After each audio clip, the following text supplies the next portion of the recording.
Alright, so now you're all set up with your reverbs. First thing I like to do when I'm doing a reverb is I solo the clap or the snare, whatever it is, and I solo the plate, because that's the reverb you're going to put on that. And that's, like I said, that's just a recommendation, that's just normal.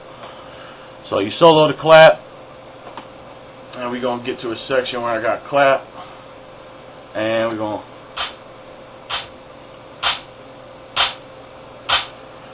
so that's just dry right there. I'm going to wet it up a little bit. Click on your plate, send, and let me just show you by turning it all the way up. You can hear the reverb on it.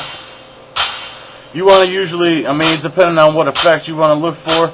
In this song particularly, I like a lot of reverb on this clap, so I bring it up high. I'm at about negative 3.7 on that.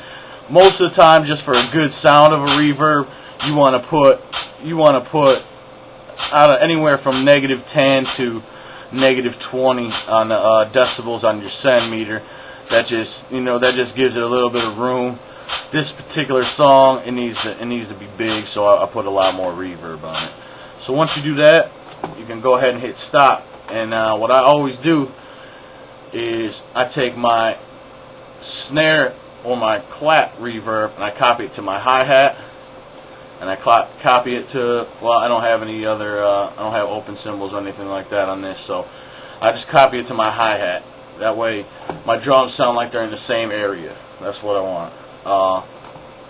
Now with reverb, typically you don't want to put reverb on your kick or your bass.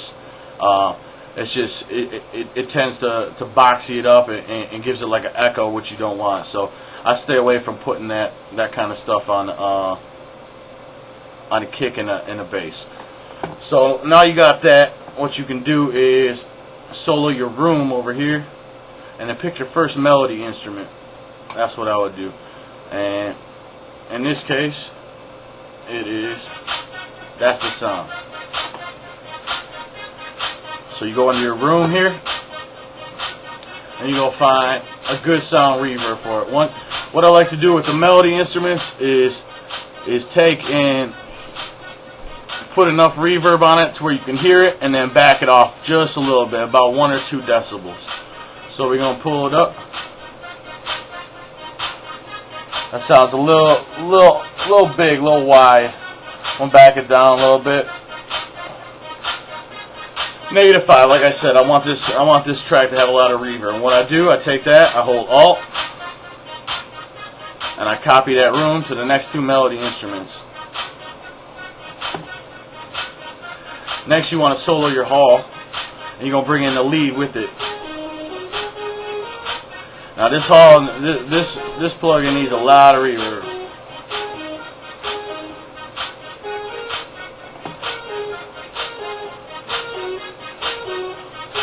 And what I did was put the hall up to where I felt it was good, and I copy it to the next 2 lead instruments, and that's the basic of your reverb.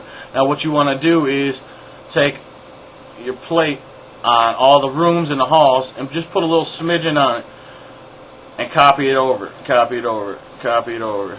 Because what's going to happen is this way you're going to blend all the instruments to sound like they're in the same room.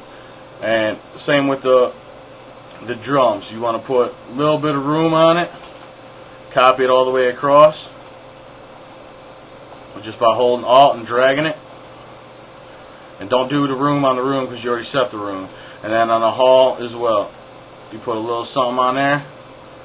Even on the kick and the bass on this, that's fine. It just puts everything in the same room while still maintaining the perspective that you put on it by your depths, or your different depths of reverb. So you copy that all the way across, except for on the hall because you already set that up. Thanks for watching. That's the basics of reverb. Be sure to subscribe to this channel. We're going to have many more informational videos coming for all you studio lovers and audio freaks. That's what you want to call it. But thanks again for watching, and we'll see you next time. Take care.